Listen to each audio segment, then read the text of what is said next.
This story began in a low-level dungeon, where the ground suddenly cracked, and a huge stone monster with a round head attacked a hunter who defended himself with a shield. The other guild members immediately shouted, urging him not to give up. But their encouragement only enraged the monster, who smashed the man's shield and shattered it. Another hunter stepped up to deflect the monster's strike with his sword, but the black-haired hunter beside him yelled, telling him not to fight like that. Seeing their teammates struggling, the other guild members decided it was the right moment to jump into the fight. One hunter slashed the monster's arm with a mana-infused blade, while the low-budget Saitama struck it with a stick.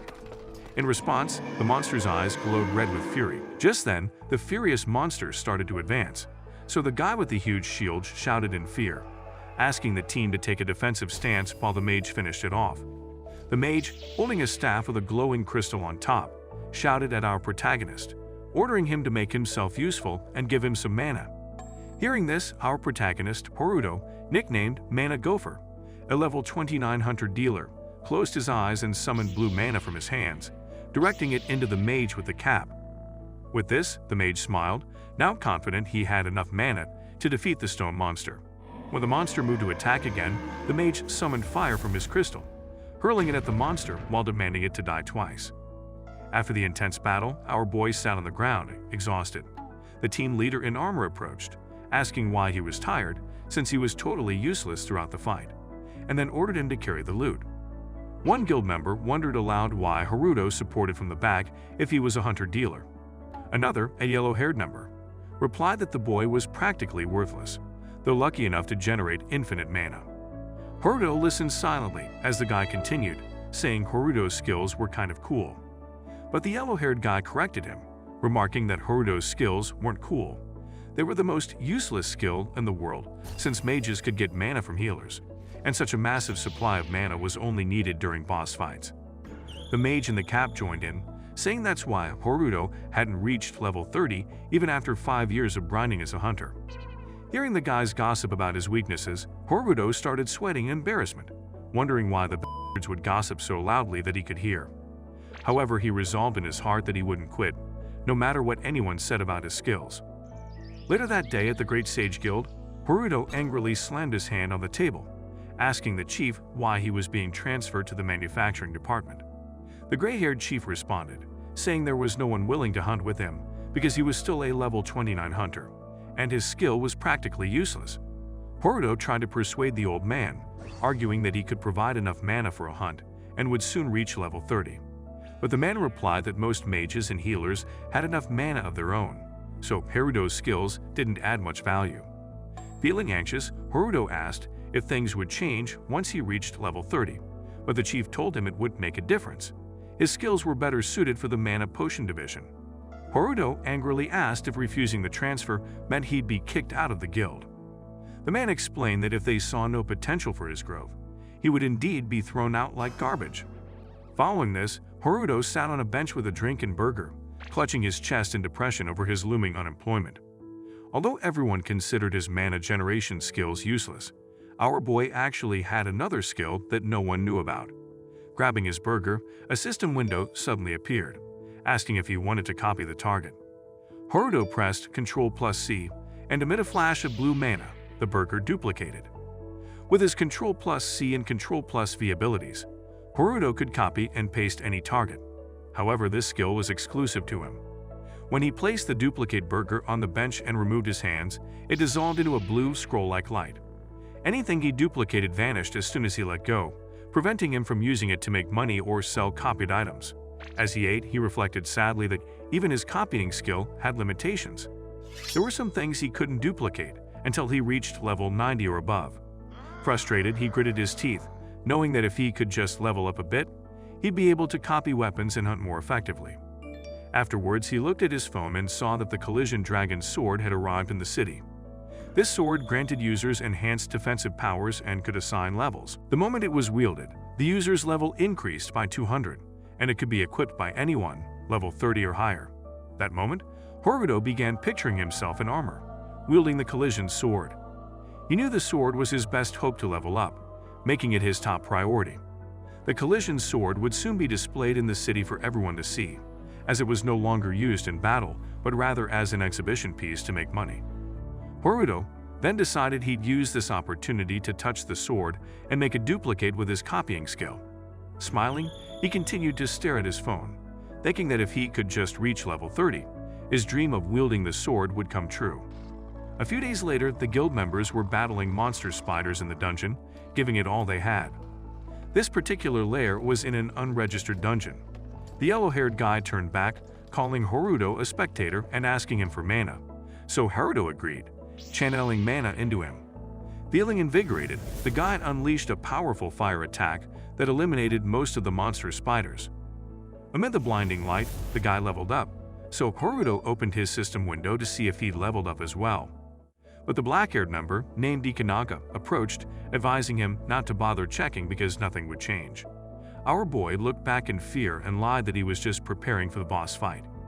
Hearing this, Ikanaga walked away, but not before telling Haruto to pay a spectator fee since he was just watching while they fought. Despite the dungeon's danger and lack of Hunter Association registration, Haruto resolved to join the hunters so he could at least level up. After gathering the loot, the team moved deeper into the dungeon to face the final boss. Entering the chamber, they found the giant mother spider busy wrapping her precious eggs in webs. This was Alexa, a level 80 spider boss. Seeing the mother spider, Haruto felt terrified, but Ikanaga assured him there was no need to fear since he wasn't actually fighting. Ikanaga advised everyone to be strategic to avoid getting trapped in the spider's silk, which could immobilize them. He also warned against disturbing the eggs, which could make the mother spider hostile. The yellow-haired guy scoffed, asking why Ikanaga bothered to explain anything to Haruto since he was useless and wouldn't be in the fight. With that, the yellow-haired dude advanced toward the spider, but a stray stone landed in spider silk, alerting the mother. She roared, baring her sharp, dagger-like teeth, and launched her claws at the frightened team. The team leader deflected her attack with his shield and warned everyone to avoid the eggs and webs during the attack. Together, the team attacked the mother spider, causing her to roar in pain. Watching from the side, Haruto smiled, confident that he'd level up soon, thanks to the strong team. Just then, the mother spider backed away, and the team leader shouted for everyone to hide behind the pillars. She was about to release her silk webs. Ignoring the warning, the yellow-haired guy believed his fire would easily eliminate the spider. But when he launched his attack, the spider shot out her silk, forming an entangled web that blocked the flames effortlessly. The dude became furious, ready to launch another fire attack, but Haruto shouted, asking him to stop. However, this stubborn goat had already launched another massive inferno. Seeing this, the team leader yelled at the ugly gorilla that his attack would crack the mother spider's egg, while Haruto watched, clenching his teeth because it was too late. That instant, the fire heated the eggs, breaking them. The leader, scared for his team's life, ordered everyone to get out of there. But the mother spider had already unleashed a massive coat of silk webs. Seeing this, the team began to run, while Haruto watched in absolute horror. The massive cloth of silk web covered Haruto's entire body, and the yellow-haired dude was not left out. The mother spider, with menacing glowing eyes, approached the dude. The guy began to scream for help, but he was chopped to pieces by the spider's sharp claw. Seeing that, Haruto's face poured out a bucket of sweat in absolute horror. The monster spider then approached, opening her wide mouth filled with sharp teeth. Seeing this, Haruto began to cry, watching his entire life flash from within his eyes as he never believed he was going to die in a bid to level up. The monster spider lifted her claws, and the instant impaled his back, spewing blood as he screamed in pain. He coughed out blood and was ready to damn the consequence. Just then, the system window popped out of nowhere, asking if he would like to paste what he had copied. Before Haruto entered the dungeon, the genius came up with a brilliant idea. He'd make copies of his uninjured self. This way, each time he died, a flawless version of him would automatically be pasted back in place, making his corpse vanish.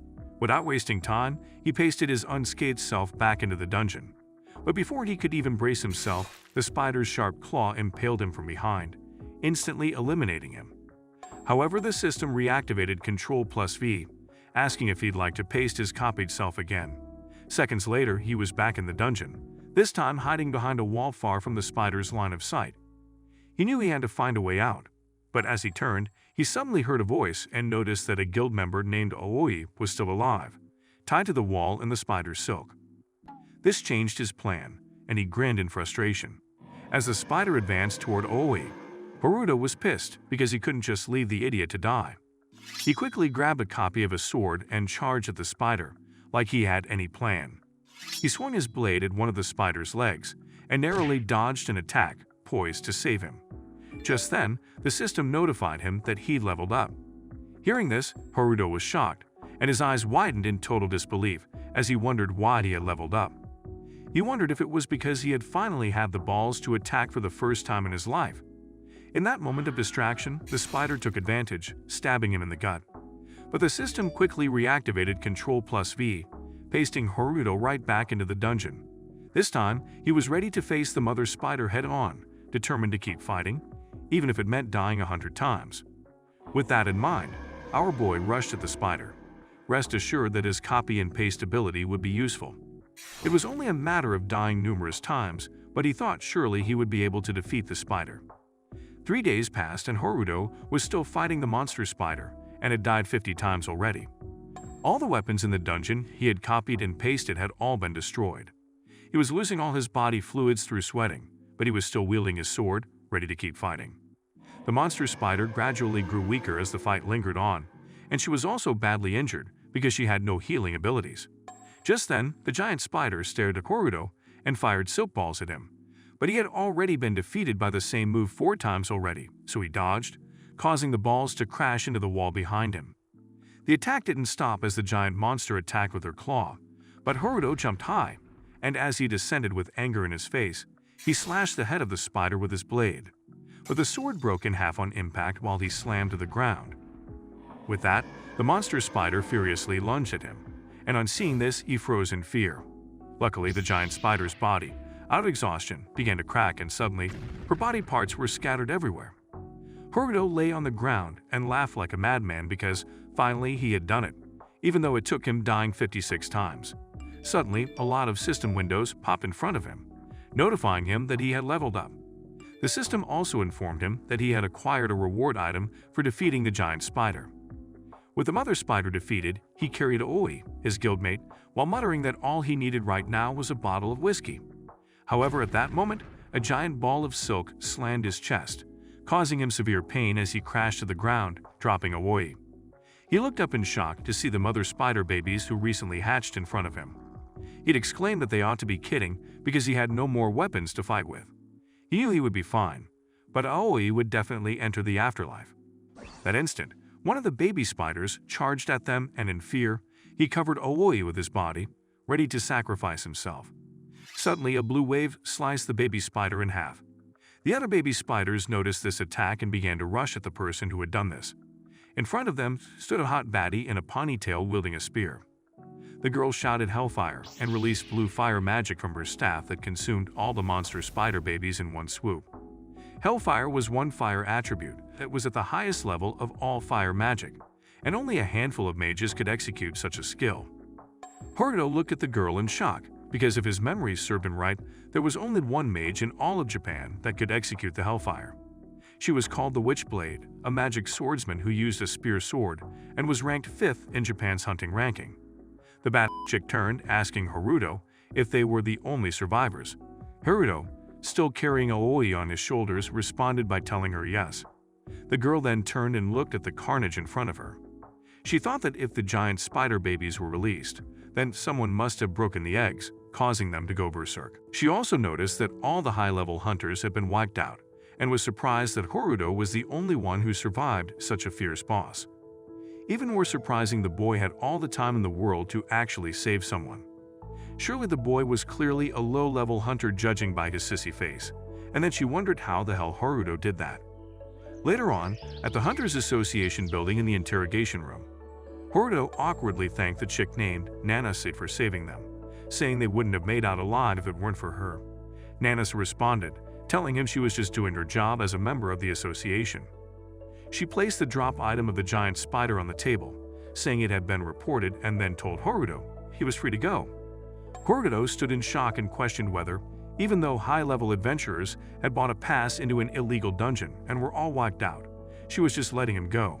Nanase replied, telling him that dozens of accidents happened daily in the dungeon, so it wasn't a big deal, shocking Haruto. She added that about the illegal participation in the dungeon, the association allowed the involvement of low-level hunters to offer money to join high-level hunters for the sole purpose of leveling up. She then looked at Haruto, asking if there were any other questions, and Haruto awkwardly told her she explained it clearly and thanked her. Nanas held up the giant spider item drop and told him his share of the money for the item drop would be sent to him in a few days. But our boy refused, asking her to give his share to Avoidi. He then walked out of the interrogation room, leaving Nancy brooding about who the heck the guy was just to give out a huge amount of money and also be the sole survivor of the dungeon. With that alone, she felt the boy was definitely hiding something. Meanwhile, Haruto walked down the hallway of the Hunter Association smiling, saying that everything was a success. He then opened his inventory and found the giant spider stick, thinking that this rod would definitely be useful to him. A few hours ago, just after he defeated the mother spider, he received an item as a reward. The item was the giant spider stick, which granted the user a strong adhesive power for a certain number of time. Back in the present, Haruto stared at the spider rod in disappointment and felt he had died multiple times just to receive some stupid strong glue as a reward. Anyway, he decided to make a copy of the rod in case he someday went camping. It might be useful for catching bugs. He then activated Ctrl+C to copy the rod, after which he opened the rod, wondering how the superglue worked. However, suddenly the rod amidst a blue light began to disappear from his hands, and he looked around, wondering where the rod went. Just then, the system window popped up, informing him that the spider stick had been absorbed into an existing skill. Another window appeared, notifying him that his Ctrl+V pasting ability had leveled up. Haruto stared at the window in disbelief, as he never thought his copy and paste ability could also level up. Another system window popped up telling him that concerning his copying ability, the evolution was being controlled.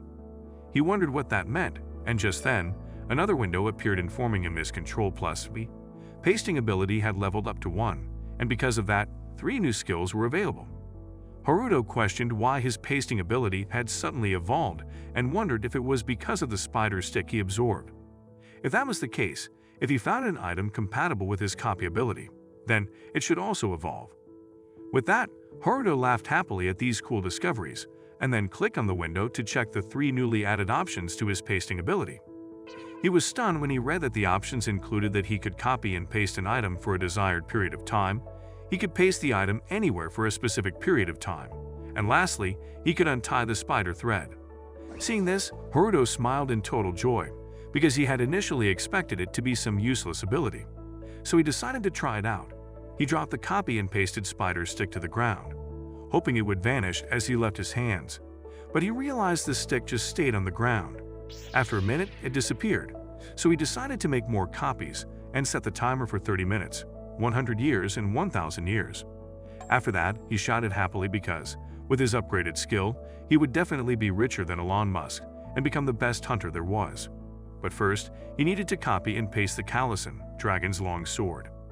2 hours earlier, on Tokyo's Rainbow Bridge, a blue truck sped along, overtaking every car in sight. Inside, Grant, an ugly albino guy, asked Aries, a girl sitting beside him, how many times she had visited Japan. She replied she'd been there twice before.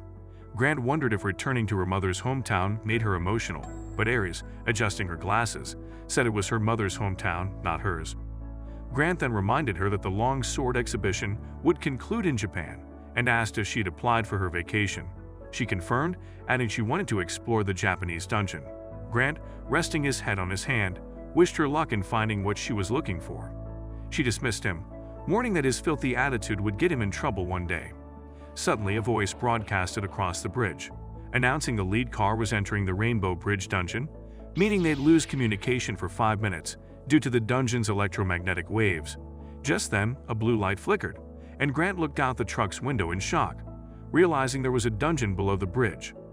Aries, skeptical, remarked that too much alcohol must be messing with his brain, as a dungeon collapse would be catastrophic. Meanwhile, at the Rainbow Bridge Management Office, Satoru, one of the staff, yawned, complaining that office work was the most boring thing ever. A stone-faced dude retorted, calling him an ugly, disgusting dachebag who was unqualified to be there. The grumpy guy named Sakabe then informed him that he was indeed lucky because, just 3 weeks ago, it had been chaotic. Suddenly, Satoru noticed a slime creature at his feet. which he picked up and remarked that slimes belonged in the dungeon, not outside. At that moment, Sakade felt something press against his back, and he turned to see a giant troll looming in the office. Back at the Hunter Association building, Horuto stared at the system window and smiled because all his stats had increased after defeating the mother spider. In just a little time, he would reach level 50. When Hunter got to level 50, it was easier to join a hunting party. Excluding low-level dungeons for beginners, monsters at the intermediate level are usually above level 50. In the intermediate level dungeons, a hunter would gain experience points and rewards, and sometimes rare items may appear. Horuto, fully satisfied, thought it would be best to make a copy of the spider stick and sell it at an auction. Just then, he heard a voice, so he turned back and saw a group of hunters running worriedly while someone shouted to make way. Someone shouted, asking how would the dungeon collapse all of a sudden. Hearing this, Horuto wondered if he heard right, and if it was just a dungeon break. A hunter with a bandage on his head asked why they were the first guild to be alerted when there were other big guilds. The other guy, who looked like his face had swallowed his eyes, replied, telling him the truck that was carrying the legendary sword had also been trapped, so all the guilds were involved. Hearing this, our boy was horrified because his beloved Collision Long sword was involved in the dungeon break. Meanwhile, on the Hunters Association rooftop, several airships landed. A hunter instructed the rest to hurriedly request help from other guilds because protecting the truck carrying the longsword was their topmost priority. Another voice exclaimed, asking who gave that nonsense priority. Nancy appeared from nowhere, instructing the guild that, as their instructor, their topmost priority would be to defeat the monsters and protect the civilians.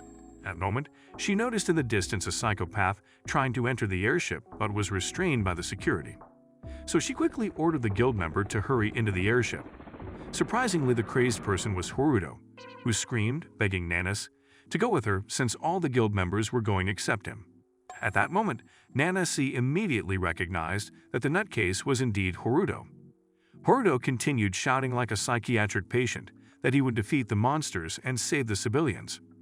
After a while, the airship flew to the Rainbow Bridge, and inside, Nanas remarked that she had allowed Horuto to join the mission because he had once saved Aoi back in the dungeon.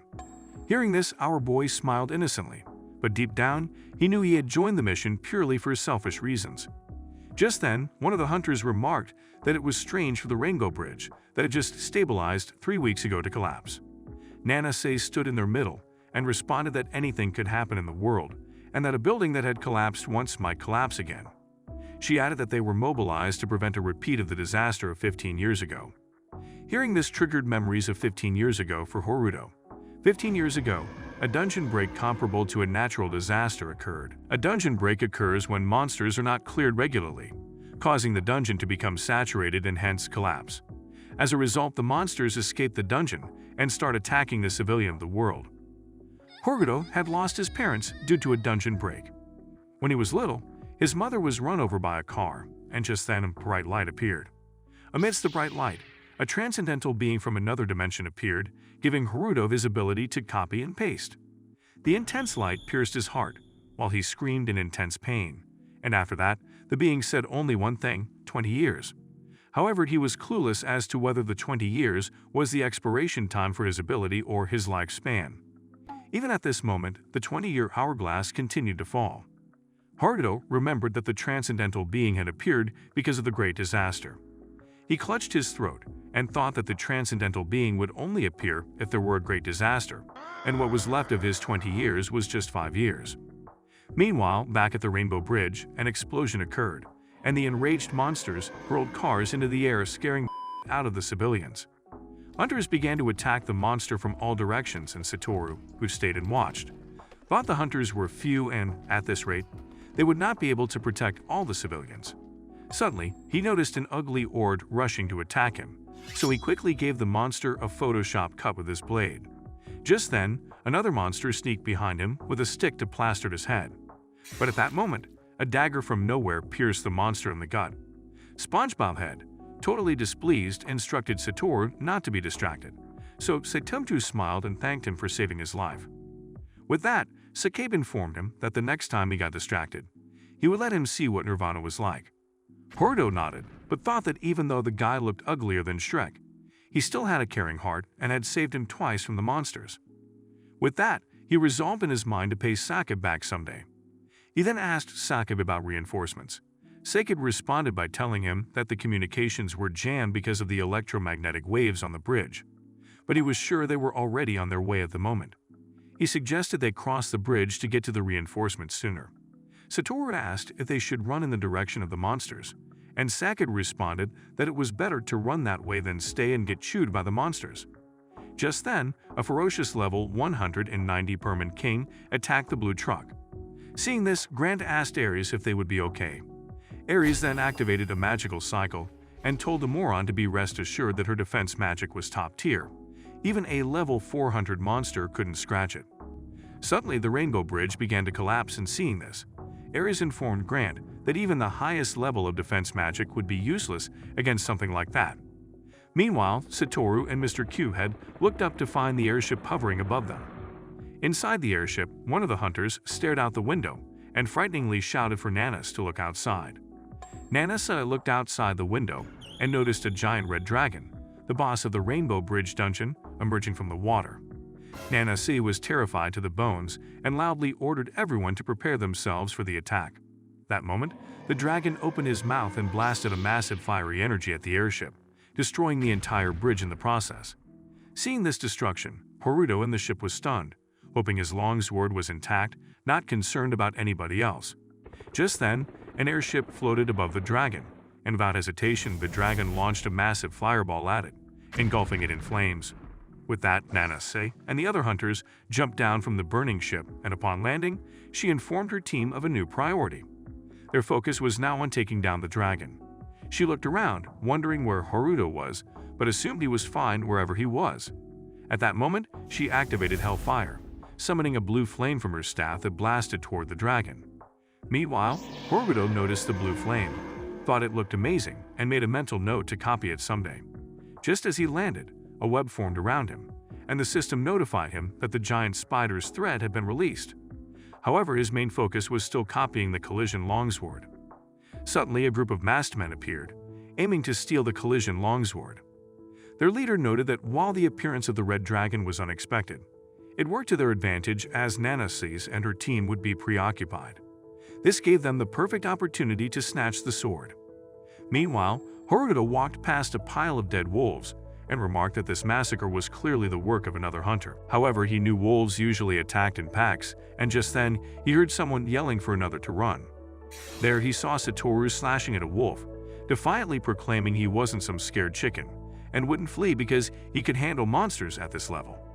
On the ground was Sakae, clutching his wound, urging Satoru to run and stop playing the hero, but Satoru refused to leave him behind.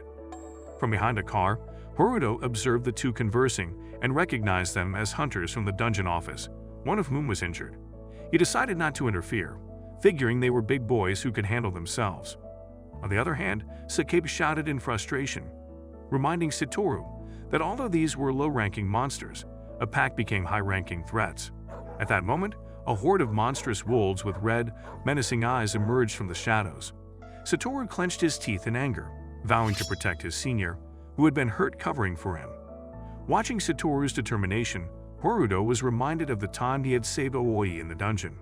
At the same time, Satoru, in a defensive stance, prepared to fight to the death. Suddenly, a wolf lunged at him, and he effortlessly sliced it down. Another wolf attacked from behind, but he blocked it with his arm and pierced it through the throat. As he continued battling, a wolf tried to ambush him from behind. Just then, Horuto intercepted, blocking the attack with his shoulder and taking down the wolf. He turned to ask if Satoru was okay, and Satoru replied with a nod but nervously pointed out that over 100 more wolves were still lurking. With that, Satoru thanked Horuto, but urged him to leave, saying even a high-ranking hunter would struggle against so many wolves. But our boy simply smiled, saying it was perfect, leaving Satoru wondering what the guy had been smoking. Horuto then activated his window as the wolves charged, thinking of combining the giant king spider's thread with his skills to see how effective it'd be against a horde. Satoru, watching in fear, wondered what the psycho was planning. In a flash, the spider silk began binding the wolves one by one, wrapping them up into a massive web of silk. That moment, the system notified Horuto that he'd leveled up. However, he was slightly disappointed since binding the wolves didn't level him up as he had expected. but nevertheless, it neutralized the wolves. Still, he wondered what to do with the bound wolves. Meanwhile, Satoru watched in shock, amazed that Haruto had neutralized the wolves with just a skill. Sakaba, still on the ground, thanked Haruto and asked if he was part of the reinforcements. Haruto, clueless but wanting to end the conversation, answered yes. Sakaba then requested Haruto take Satoru with him, but Satoru stepped forward, insisting he wouldn't abandon his friend, even if it meant dying with him. Haruto, touched by the pathetic display at bromance, sighed and pulled a red potion from his inventory, handing it to Sakaba, explaining it was a healing potion to help him recover so he could move. Sakaba, shocked at the generosity, asked why Haruto would give him something so valuable. Haruto smiled, saying he had to return home with Satoru. Satoru, equally shocked, thought it was the coolest thing ever, thanked Haruto, bowed and introduced himself, promising to repay the kindness someday. Haruto, glancing toward the bridge, awkwardly asked if he could actually use that favor now by showing him to the International Hunter Association trailer. Meanwhile, back at the trailer, the Burman King roared and then crashed to the ground.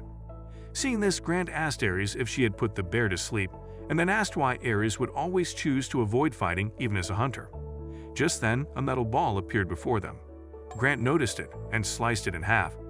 He smirked and said he knew someone was around, trying to take advantage of the commotion to get the sword. On the other hand, Ares was surprised at what she saw. Suddenly, in front of them, the masked men appeared, saying Grant's skills were pretty impressive, and they would love to see what he could do. The masked guy immediately attacked Grant, but Grant parried the attack with his blade, asking the masked dude not to underestimate him, even though he acted as a guard for the legendary sword. That moment, the masked guy stepped back and Grant rushed to attack, but suddenly, something paralyzed his entire body, so he fell to his knees and began to cough out blood. Seeing this, Ares ran as fast as she could towards him and told him the masked guys were using a poisonous item that blocked mana, and if he continued fighting, he was definitely going to die. Hearing this, the masked guy responded, telling Ares that she had a pretty good intuition and had observed well, because this was their usual way of doing things. Ares gritted her teeth in anger, asking the usual way, using poisonous items against people despite the Hunter Association prohibiting using such items. In that case, she swore to make them regret it 1,000,000 times. Just then, a yellow light formed around her finger, and the masked man unleashed a fireball on seeing it. With this, the masked guy's assistant said they would be heading for the long sword. However, just then, his head was sliced off. The masked guy turned, questioning what had happened, but suddenly he was faced with an enraged Burman King who roared, and without hesitation, began to unleash mayhem on the masked thieves. The masked leader then tried to escape from the scene and was shocked that the bear was not dead but just unconscious. After that, the Burman King then faced the blue van, and on seeing this, Ares muttered that it was their turn. Grant, breathing heavily, asked if she could put the bear to sleep again, to which Ares responded, telling him they couldn't absorb any mana at the moment. Grant told her that he knew one day her whole non-violent life would be the end of her. Ares smiled, telling him he didn't have to die because of her. That instant, she charged at the bear, casting a yellow magical cycle, and Grant shouted what she was doing. However, just then, Ares began coughing out blood and thought about how the mana absorption was stopping her from using her magic.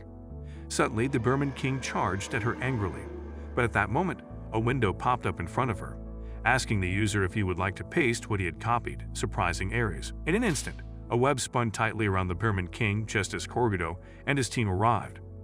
Haruto quickly asked Ares if she was all right, and if she was with the International Hunters Association, but Ares was too shocked to respond. Grant immediately drew his sword, demanding to know if Haruto and his crew were also after the longsword. Haruto denied it faster than Eminem could spit a rap verse, saying they were there to help protect the sword, not steal it. However, Grant didn't buy his disgusting lie, pointing his blade and telling Haruto he wasn't about to believe that filthy lie, especially right after they'd almost been robbed. Just then, Satoru flashed his identification badge, affirming that they were Hunters Association members and asking why Grant was treating their savior like a thief, especially after he'd risked his life to help them.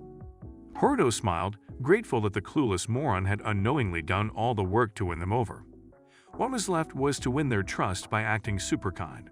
So to seal the deal, Haruto pulled a bottle of red healing liquid from his inventory and offered it to Grant and Ares, intending this as an investment to earn their trust, and ultimately the collision dragon longsword. Soon an airship appeared above. Grant glanced up, remarking that it looked like reinforcements had finally arrived, while Sator cheered that they were saved at last. Grant, however, warned him not to celebrate yet, noting this wasn't the Great Sage Guild's ship.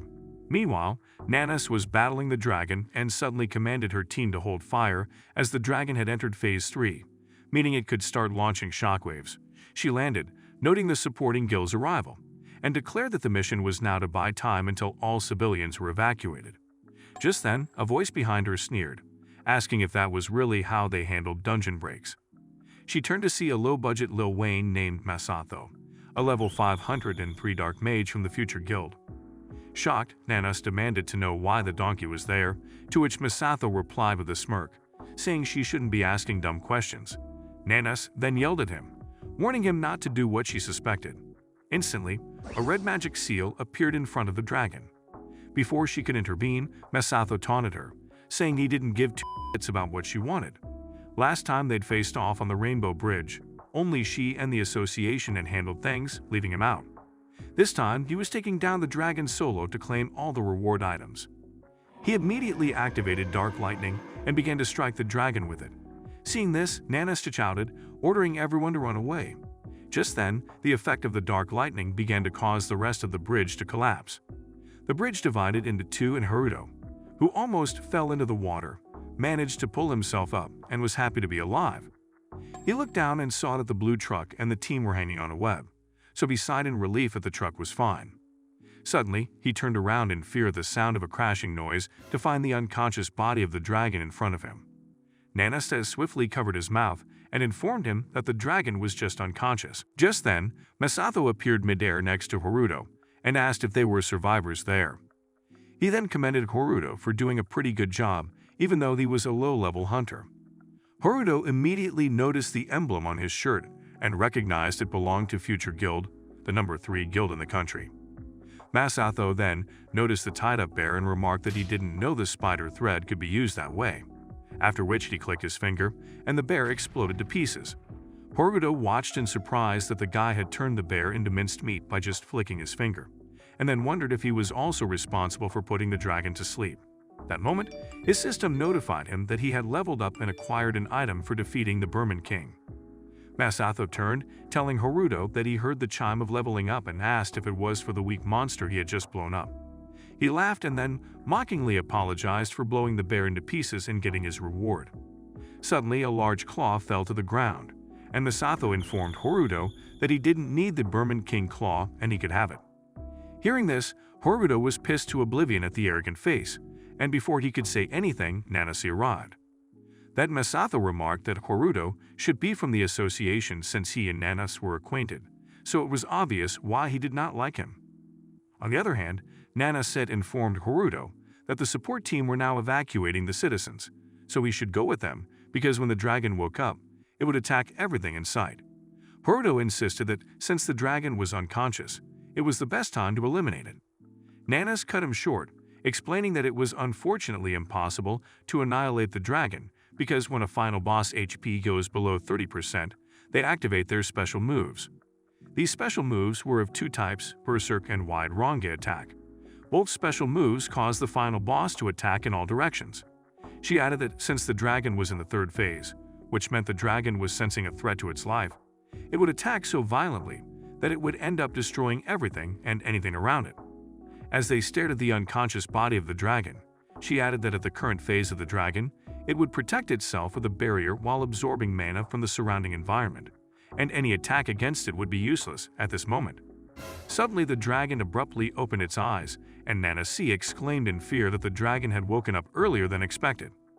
However, Masato responded that it was the perfect time for the shockwave to activate and turn the dragon into a pile of rewards. Nanas turned, assuring Haruto that he would survive the shockwave effect, but Masato laughed and said the pathetic, weak, low-level hunter would never survive. That moment, Masato quickly charged at the dragon, and seeing him, Haruto picked up the Burman claw and muttered that even though this wasn't part of his plan, he would annihilate the dragon before Masato did. He added that he would do it as revenge for the tattooed freak arrogant behavior. After a while, Haruto checked on the other hunters, and Satoru, seeing him, asked if he had come to save them again, while Ares silently observed the web silk on her hands. Just then, Haruto turned to Ares and Grant, saying he needed a favor from them. He told them the situation was pretty bad, because the dragon had entered the third phase and would use an intense wide attack, leaving not even a stone standing. When that happened, it would be difficult to find the trailer and the longsword. So before that will occur, he wanted to eliminate the dragon, but he would need the collision dragon longsword, promising to return it after defeating the dragon. Hearing this, Ares and Grant stared at him in surprise, and then Grant yelled at him that there was no way in hell he would defeat the final boss dragon, so he should stop dreaming. Ares adjusted her glasses and told Haruto it wasn't possible. She then added that a large amount of mana was indeed needed to open the trailer, and due to them being poisoned by the robbers, they were unable to use mana at the moment. Hearing this, Grant stared at her, displeased, asking what she was doing. On the other hand, Haruto remarked that they should have told him earlier, which made Grant look at him in total shock that the guy had completely lost it. Meanwhile, our boy happily pointed to himself that everyone called him Mana Gopher because his skill was infinite mana generation. That moment, magical circles formed around Ares, as she stared in shock that truly mana was indeed overflowing. That instant, the magic circles surrounded the blue truck, and the seal broke. With that, Haruto didn't waste any time jumping off the bridge, thanking her and promising to keep to his word. Grant then approached Ares, asking why she was so gullible to have believed Haruto, but she told him she believed in her guts. At the same time, Haruto grabbed the door of the truck, looked inside, and thought to himself that finally the collision longsword would be his. Suddenly, as he entered the truck, the masked thief appeared behind him, saying though the operation failed, he was glad he followed along. Without hesitation, the masked guy unleashed his dagger and stabbed Haruto in the guts. Satoru and Sakabe shouted in fear at seeing this, while Ares and Grant watched in anger. The masked thief then opened the box containing the collision longsword and said he never thought he would be able to get the longsword so easily. Suddenly, the blue system window appeared, announcing that due to the death of the user, the giant spider thread would be breaking. Immediately, the spider thread that held the truck in place broke, causing it to crash into the ocean. Just then, Haruto used his skill copy and paste to reappear behind the masked guy, and without hesitation, thrust a blade right through the guy's throat. After which he informed the guy that he was the type of person who remembered gratitude and grudges pretty damn well. With that, the man in the mask collapsed to the ground. Haruto then grabbed the glowing sword in his hands and happily smiled that finally the collision sword was in his. That moment, the blue system window appeared, asking if he wanted to copy the collision dragon longsword. He immediately clicked on yes, but the system informed him that his level was insufficient to copy the item. Seeing this, Haruto was horrified and wondered what was going on because the longsword could be equipped at level 30, and he was well above that he was on level 50. He begged the sword to stop playing this kind of prank on him. Suddenly, he heard a voice behind him, and in that instant, the masked man sliced his back as Haruto screamed in intense pain. Haruto collapsed to the ground instantly, while the masked man standing over him remarked that if he didn't have any healing skill, he would have been chilling with his maker. The masked man then grabbed hold of the collision longsword and told Haruto that to make sure he didn't survive death again, he would end him with the sword of his dream. Just then, the masked man stabbed Haruto on his back. Suddenly, the blue system window activated, notifying that the collision longsword had fused with his wielder. Another window popped, saying Haruto had copied and absorbed the ability of the collision longsword. Another appeared, saying he had absorbed the unique blood-sucking skill of the sword. Finally, the last window activated, saying he had successfully copied all the abilities of the collision longsword. The system then alerted that the user HP had fallen below 25%. With that, the collision longsword would now activate protection mode to defend its user, and the berserk mode had been forcibly activated. Meanwhile, back on the bridge, the dragon had formed a massive white ball in its mouth, and on seeing it, Masato shouted that the dragon had activated its wide area attack, and the situation was now worse than ever. Suddenly, out of under the water, a yellow magic slash emerged, slicing the dragon into two halves. That moment, the system window activated, saying the final boss dragon had been defeated and the dungeon had been cleared. Several hours later, at the Japan's Hunter Association building, an announcement was made from the speaker concerning the Rainbow Bridge dungeon break. It stated that there were many casualties and collateral damages. But thanks to the prompt action of the Hunters Guild, the situation was resolved in less than 2 hours. Tukuo, the chairman of Japan's Hunter Association, told the rest of the board not to have a sad face because they would analyze how the situation of the dragon was handled. Just then, a man with a criminal face named Gu said with displeasure that he heard about 3 months ago that the Rainbow Bridge dungeon had been cleared out. However, a low-budget Doctor Strange told him clearing the dungeon doesn't actually guarantee that it won't collapse again. Hearing this, a guy interrupted, telling the Doctor Strange ripoff to keep quiet, that the dungeon shouldn't have collapsed if there was proper management. Meanwhile, Nanase stayed silent, wondering if Haruto was able to escape from disaster. That instant, Gu slammed his hands and said he was only interested to know if Nanase, who was always acting like the Barbie of the association, was able to finish off the dragon. Hearing this, Nanase smiled and placed her hand on the table. That instant, the table cracked underneath her hand and shards flew around the office. Meanwhile, a red barrier encapsulated Masato, while he drank from a cup unbothered like a true male Sigma. A man loudly exclaimed, asking Nanase what she was doing and telling her there was no need for her to show off. On the other hand, Gu was pissed and started to emit a bright aura even in his eyes, but President Tukuo simply apologized for the rude behavior of his staff.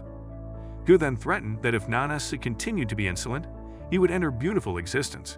Nanase abruptly stood up from the chair, explaining that she thought of showing them the shock power she received when she had once defeated the dragon rather than talking. She added that Masato could attest to the power, but Masato smiled and said he was too busy and had not yet checked the reward. However, he did not think she was lying, but wondered why Nanase had decided to drag him into the matter.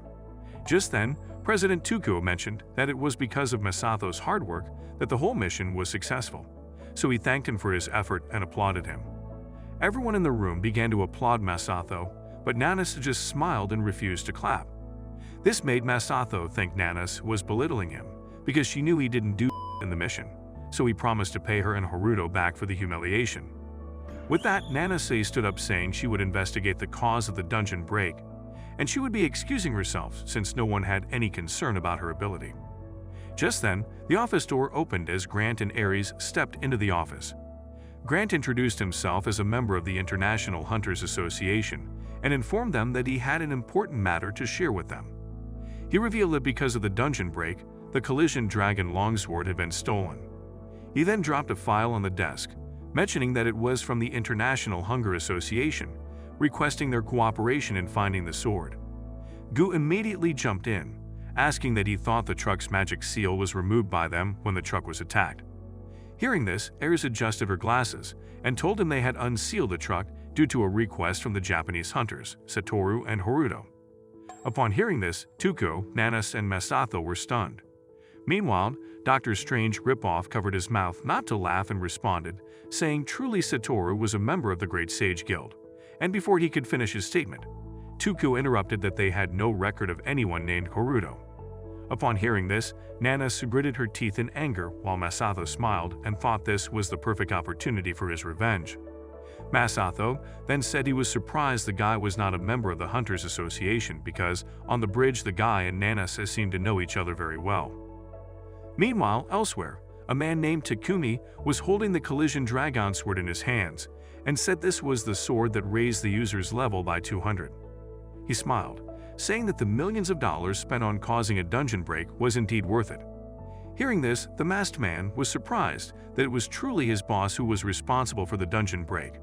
Takumi then remarked that it was a pity the masked man lost all his comrades, so the masked man bowed his head, asking for forgiveness and explained that during the heist he had encountered a deranged person, but assured Takumi that the crazed person's existence had surely been wiped from the face of the earth. Hearing this, Takumi chuckled and then threw down a bag of cash, telling him the share of the dead now belonged to him to do as he pleased. The masked man happily collected the money bag and told Takumi that he would report the mission as a success. Shockingly, Takumi responded, telling him the mission was an utter failure. Hearing this, the masked man was stunned and asked Takumi what he meant. Takumi smiled, asking who would sell such a valuable sword for just $1 million. He then informed the masked guy that he knew he would also want to sell the information about the long sword. Upon hearing this, the masked guy quickly jumped up, saying a failed mission in the guild meant he had planned on executing him from the start. Takumi immediately swung his sword at him, saying the fewer people that knew about the longsword, the better. The attack sent the masked guy crashing into the window, eliminating him instantly. At that moment, the system window activated, notifying that the collision sword's durability had been reduced. Takumi then adjusted his hair, saying it would be a shame if the sword broke while he still held it. A voice suddenly echoed, "Remember, it was a gift from me." At that moment, our boy jolted awake, gasping for air as he clutched his throat, choking. A small burning hourglass symbol appeared on his neck, and he cursed in pain, realizing the hourglass had started moving again. Out of nowhere, Satoru burst in, hugging him tightly, saying he was relieved Haruto had finally woken up, as he was beginning to think he had entered the afterlife. Haruto brushed him off, telling him to quit with the cheesy jokes. Satoru, however, kept his serious tone, saying he couldn't joke about things like that after what went down on the bridge. Just then, a random idiot stirred awake, asking if they were at the Rainbow Bridge dungeon. Satoru confirmed, explaining everything that had happened there. Haruto, meanwhile, sat up, clutching his head as a sharp pain shot through it. Sakib then mentioned to him that while Satoru might look like a monumental loser, he'd actually been the one who saved Haruto, leaving him stunned. Sakib went on, saying Satoru had refused to give up and even convinced the Great Sage Guild's search team to keep looking, finally finding Haruto unconscious on the beach. Haruto, hearing this, wondered how an average dungeon hunter like Satoru could influence a big guild, and then it hit him. Satoru and the guild master shared the same last name. Could they be related? He muttered to himself because this kind of plot twist only happened in low-budget Bollywood films. Meanwhile, in the Hunter Association chairman's office, Nanas questioned if Haruto had finally met his end. Grant confirmed, saying he'd seen it himself, that asked why she didn't seem surprised. Nanasi placed her mug down, replying that being a hunter always came with risks. Grant stared at her, bewildered by her cold attitude. President Tuko interjected, saying they had received a request for cooperation, reassuring Grant that the Japan Association would do its utmost to help track down the stolen longsword. Ares jumped in, urging Tuko to send top-level hunters, as they'd found a possible lead. Hearing this, Tuko was shocked at how they had managed to get the location of the sword so quickly. The Collision Dragon longsword was a bound item engraved with patterns that were used to determine the user level. Ares used the pattern to track the location of the sword, and about an hour ago, someone used it around. She added that before it was stolen, the sword had a durability of 10, but after being used, the durability had reduced. Grant looked at Ares in surprise, and Nanas jumped in, saying if the durability continued to plummet, the weapon would disappear. Nanas revealed that the sword was the only clue to finding Ares' mother, the only one who disappeared during the Great Disaster 15 years ago. Hearing this, Ares looked at her surprised and then asked how she knew. Nanasity then pulled out an information folder, telling her she had done her background research. She also added that she knew that the stolen longsword was her mother's heirloom. Hearing this, Ares stood up immediately and begged Nanas to help her retrieve her mother's heirloom. Following that, Nanas walked down the corridor and thought to herself that Ares and Grant were definitely hiding something. She also thought that the story of Haruto meeting his end just didn't make any sense to her, because the guy didn't look like someone who could die so early into the story. Just then, Dr. Strange called to her, asking why she was upset, so she responded by telling him nothing important. He then informed her that it was about time she returned to the Great Sage Guild. Nanas sighed heavily and told him the number of guilds had increased. With that, the big guilds that should be managing them were busy playing capitalism with it, concerned only with making money from the dungeon like it was the stock market. She added that if it was found out that the dungeon break was caused by their actions, they would be in deep trouble. Later that night at the Central Hunter Hospital, Haruto stayed on the roof, checked his status and said even though he didn't copy the longsword as a weapon, he managed to absorb its abilities. He smiled, looking uglier than a gorilla, and then said even if he had copied the sword it would still be useless because he couldn't take it out hunting. He was excited because the Berserk skill, which doubled the user's abilities and level, activated just in time. Thanks to the Berserk, he was able to cut down the dragon with a level of 400. That night, after defeating the dragon, the system notified him that he had acquired a reward for annihilating the dragon. The system alerted, asking him to copy the dragon's shockwave's ability. According to the system, his copy ability had also evolved, and when combined with the dragon shockwave, the skill had morphed into resonant frequency skill.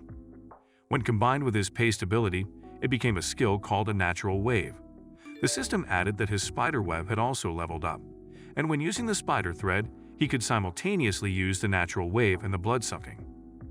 Later on, while Haruto was in the elevator, he thought about how wonderful his ability had become to the point of absorbing skills, which made him smile like a lunatic. He had just tried using his resonant skill, which was amazing. Now, he was a level 276 hunter. The thought made him smile again, but everyone in the elevator was dying in fear of how disgusting his face was. However, now he just needed to find the guy who stabbed him and get his hands on the longsword.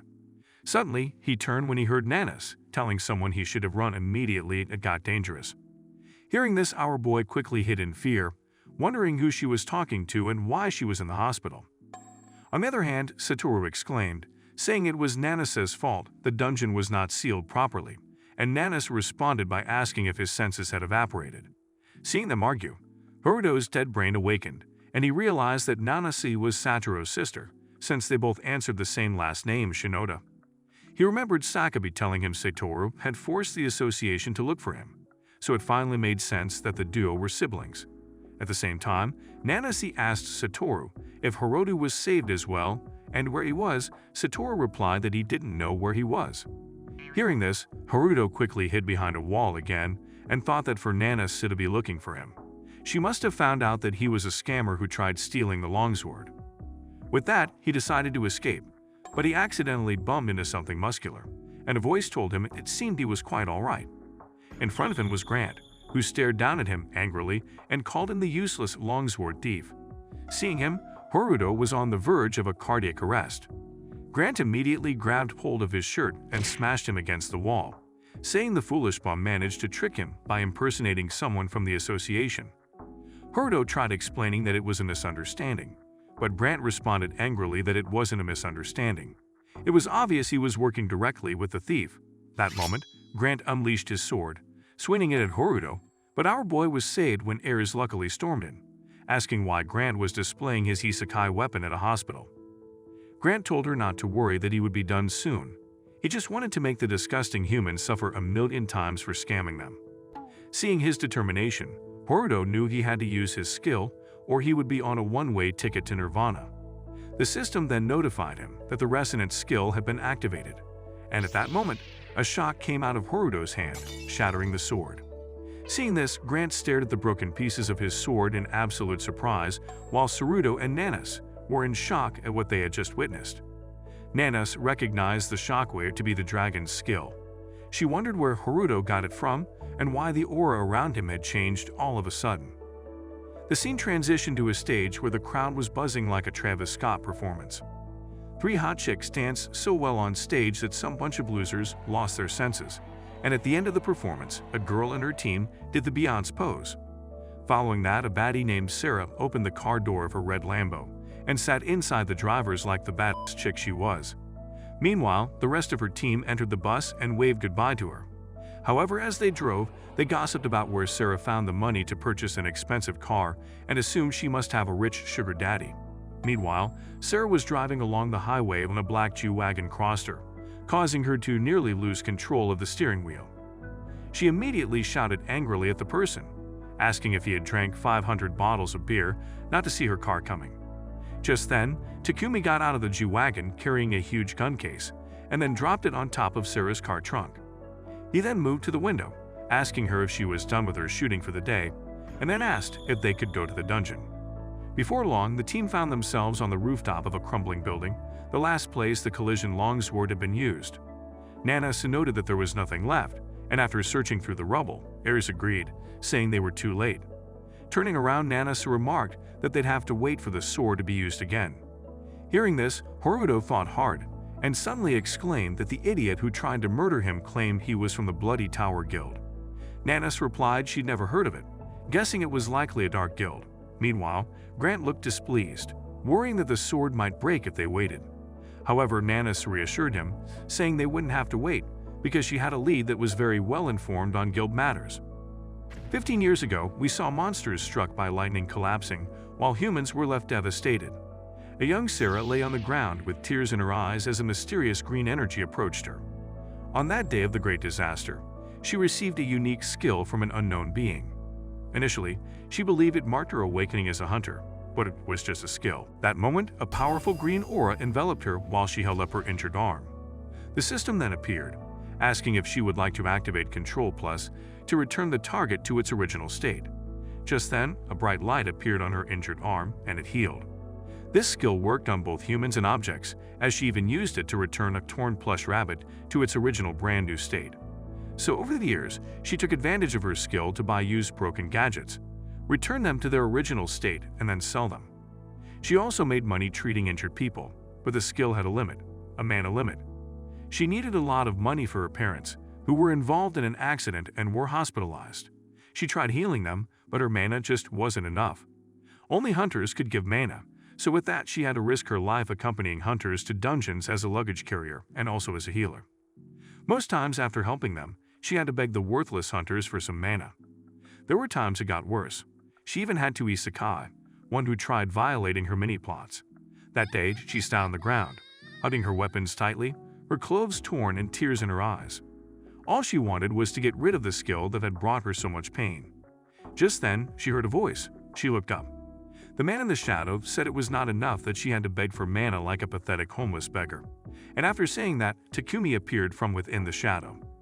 Back to the present in Sarah's home, Takumi stood across the table, asking Sarah why her house smelled worse than an anime convention and was emptier than an old shell. He added to think that a popular singing star like her lived like a brokey, but Sarah just stayed quiet. Takumi asked why she was eating like a glutton, since idols like her should be slim and on a diet, but Sarah continued to chew silently on her food. However, he said it didn't matter how much she ate because she could just return everything to the original. With no response, Takumi moved straight to business. He said if they were going to continue the contract, he didn't care what she did with her life. Sarah then slammed the fork on the table, asking why she had to go into the dungeon this time. She wiped her mouth and said Takumi could just collect the mana and give it to her like he always does. Takumi then showed her the collision longsword and said he wanted her to return the sword to its original form, but it would require a large amount of mana. He promised that this would be the last time she went into the dungeon. Hearing this, Sarah looked curiously excited, and Takumi said yes, he would surely deliver on his promise. Sarah then asked excitedly if he had found an infinite mana-generating item in the dungeon. Takumi said no, but she went with him to the dungeon. There was a possibility the item would appear. Meanwhile, back at the future guild building, Haruto asked Nanas if the lead she was talking about was Masato, and she responded yes. Haruto complained that it would have been better if they asked the Midas Guild for information. Nanas turned, saying that even though the Midas Guild had the world's best information. However, when it came to clearing dungeons and management, Masato's desire to conquer dungeons was greater than anyone else. Inside Masato's office, he shouted the giant golem's heart, while the team stared at him like he was deranged. He smiled and informed them that the golem's heart was known for its infinite mana generation ability. Hearing this, Nanas said surprisingly that the item was the reward for defeating the hidden boss of the golem Snowy Mountain. Masato said exactly, and to get the item, they had mobilized their investigation team to gather up information about it. That was when they stumbled upon the Blood Tower Guild Haruto mentioned about. Because the guild planned on sending a team to clear the Snowy Mountains, they had started recruiting people already. Masato stated that the Blood Tower Guild was actually more dangerous than imagined, because they steal and assassinate VIPs and dungeon parties without giving a shit about the consequence. On the other hand, Haruto thought an item that generated infinite mana would be useless to him. It was definitely an amazing item anyone would murder to get their hands on. However, he wondered what all this had to do with the longsword, and if the Blood Tower Guild had stolen the sword to eliminate the Golem King. At the same time, Nanasi asked if the Blood Tower Guild had already found the Golem's heart to be making a move to conquer the Golem's Snowy Mountain. Ares adjusted her glass and said that was not the case because ever since the hidden dungeon had been found 15 years ago, the Golem's heart had not been discovered. Haruto asked in surprise how Ares knew all this as if she were a human chat GPT. Ares said she knew her onions because she had been interested in this particular dungeon for years. According to a study, the Golem's Snowy Mountain dungeon was difficult to conquer, making it one of the dungeons hunters like to avoid. Hearing this, Masato said there must be something really valuable inside the dungeon. Haruto then asked when the Blood Tower Guild was planning on going to the dungeon. Masato responded that since recruitment was over, they should have gone already. Just then, Nanase stood up, saying they should head their right way, and then asked Masato if he had a team ready. Masato smiled embarrassingly and said he didn't have any team on standby. Days later, it was snow fell on the snowy Golem Mountain, and monstrous snow golems with red glowing eyes stayed in the middle. These golems were difficult to eliminate because they had regenerating powers and could only die if their core was destroyed. Just then, Masato, accompanied by the team, arrived at the snowy mountain. A man in a jacket slashed the arm of a snowman golem, but the arm swiftly regenerated and counterattacked him. At that moment, Masato shouted that they needed to destroy the core quickly to prevent it from regenerating.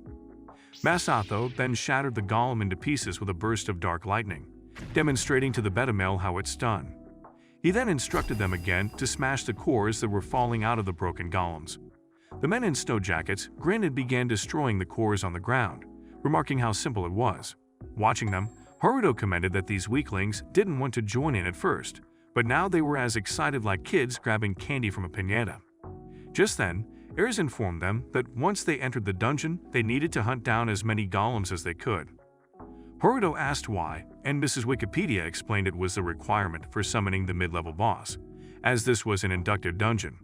The dumb protagonist then asked what an inductive dungeon was, and Masato jumped in as if someone had called for him, saying it was tricky. He explained that inductive dungeons have hidden layers, with various stages that must be completed to reach the final boss area. These stages include clearing trash mobs, facing a mid-boss, discovering a hidden dungeon, and ultimately battling the boss. If any stage is skipped, the following ones won't appear. Ares added that 15 years ago, something must have gone wrong in following this order, which is why the hidden dungeon hadn't appeared back then. Haruto clarified, asking if they just needed to clear as many trash mobs as possible to summon the mid-boss. Ares confirmed, explaining it since they didn't know how to reset the dungeon, they had no other choice.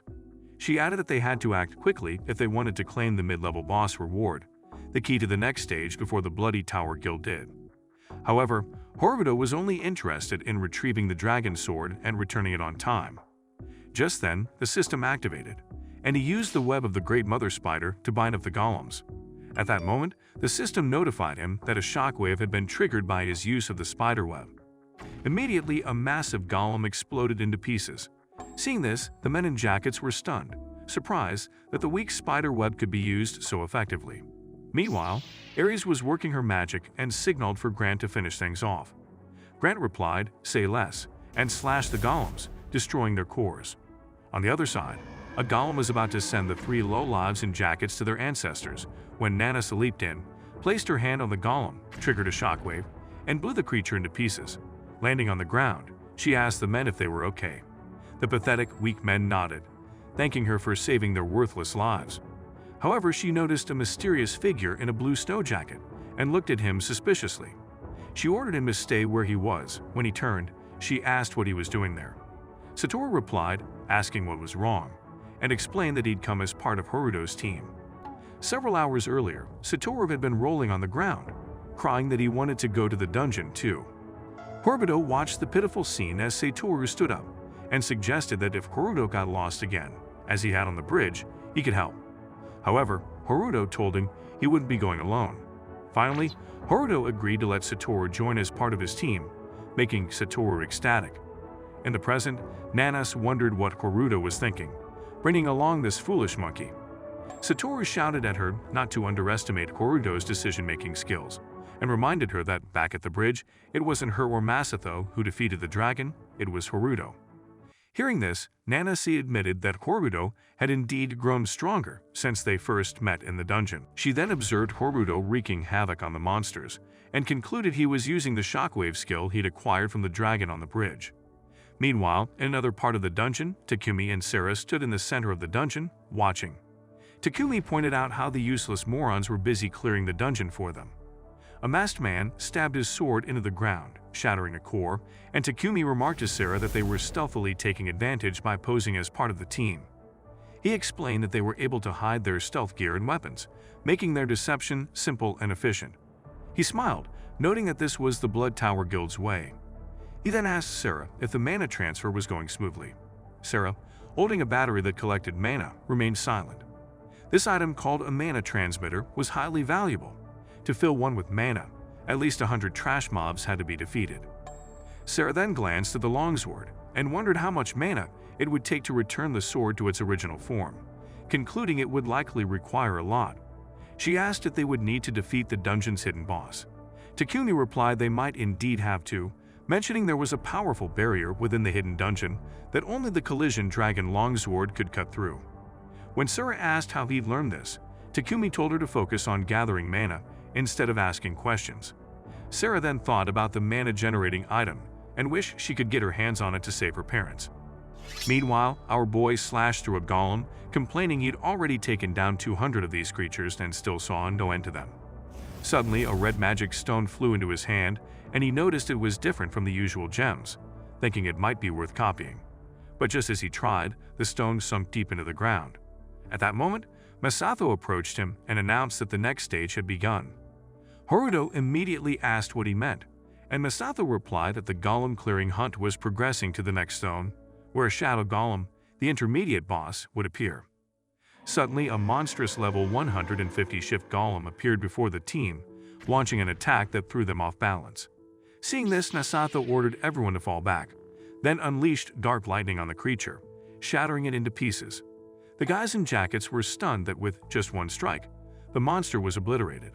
But then the golem's red core appeared, pulling the pieces of the golem back together, leaving the team in shock. In that moment, the monstrous shift golem regenerated, prompting Masato to strike it again with dark lightning, shattering it a second time. The monster's red core appeared again, spinning rapidly, and Horuto decided it was the perfect time to try restraining it with his spider thread. He attached the thread, which began wrapping around the core. However, just as the spider thread encircled the core, the shift golem's pieces started reforming around it, and a monstrous black shift golem emerged. Seeing this, Horuto was shocked, realizing the spider thread wasn't enough to trap the core, and something drastic needed to be done before it merged with the other golems. Just then, a voice called for Horuto to fall back. Nanase immediately unleashed Hellfire on the shift golem, but her attack was useless, leading her to conclude they'd need to melt the monster's body. Masato, annoyed, said he was already aware of this and didn't need her showing off. He added that he was searching for another solution, but might need to consider melting the fragments if no other option appeared. After a brief pause, Ares informed the team that the shift golem was the dungeon's most challenging foe, and for the next zone to appear, they had to defeat it. She explained that after defeating all the golems, the shift core would emerge, gathering the remains of the rock golems to regenerate them. Hearing this, Masato crossed his arms, stating that they would need to fight the golem they'd already beaten. Nanas chimed in, explaining that there were two ways to defeat it, either destroy the core or melt its remains. On the battlefield, Nanas launched another round of Hellfire at the shift golem, but sighed in frustration when her attack merely massaged its body. She then noticed the creature had moved behind her, so she spun around and cast Hellfire at it again. Meanwhile, Horuto observed Ares and thought that if he used the longsword's abilities, she might catch on. With her current pace, breaking the core seemed impossible. But then, his brain cells finally clicked, reminding him of a skill he hadn't yet used. He quickly activated the Burman King Claw, which allowed him to hold any target for a limited time and enter the target to deal damage. Grinning, he held the Burman Claw in his hand, absorbing its power. Combining the Burman ability with his pace skills, Horuto gained the strength to grip any target firmly, and with his copy ability, he could penetrate a target and absorb 15% of its HP and MP. With this in mind, Horuto charged at the shift golem, hoping the skills would work. Meanwhile, Nanase stood in front of the shift golem, casting Hellfire for the 100th time that day. Ares then began assisting her with magic to prevent Nanas from exhausting her mana. However, Nanase's latest attack had no effect, and the shift golem retaliated, surprising her when she realized she might be out of mana. At the last second, the creature was bound by spider thread, wrapping its entire body like a cocoon. That moment, Horuto stood in front of the monster while Nanas and Masato watched, astonished that the spider thread could restrain the golem like that. Horuto then turned to Masato, asking him to attack the creature again. Masato hesitated, but Horuto assured him he could stop the core's movement and urged him to hurry. Gritting his teeth, Masato agreed to follow Horuto's plan just this once. He released a burst of dark lightning, shattering the monster to pieces once more. Horuto quickly activated his pasting skill, causing the spider thread to wrap around the shift golem's red core. Watching this, Horuto smiled, realizing the plan had worked, while Masato opened his mouth wide in shock that the boy actually caught the red core with the useless reward item. Nanase, on the other hand, looked on, surprised at how much stronger Horuto had become. She remembered how, back in the Spider Boss dungeon, he'd been the only survivor, and later, he'd managed to deliver in the battle against the dragon on the bridge. She smiled, realizing that Horuto had always shown up in critical moments. Meanwhile, Ares noted that the Burman Claw had now become Horuto's signature style, while Grant looked on in amazement. The rest of the team cheered, excited that the core's movement had been stopped. At that moment, the entire battlefield was covered with a giant spider thread. At the same time, Takumi watched in confusion, and Sarah asked if Horuto had just managed to halt the core's movement. Takumi quickly put on his mask, telling her that the mana collection was complete and it was time to accelerate their plan. He ordered his men to take their positions, and the masked guys immediately moved accordingly. Alarmed, Sarah asked why Takumi would need to step in personally. Takumi responded that because of the stranger with the web ability, capturing the core's key would be more challenging, and he instructed her to be prepared. Will Horuto be able to defeat the Snow Mountain Dungeon's final boss and obtain the Collision Dragon Longsword? Comment copy-paste if you're eager to find out in our part 2. Give this video a thumbs up if you enjoyed it, and don't forget to subscribe to the channel for more content like this. As always, thanks for watching.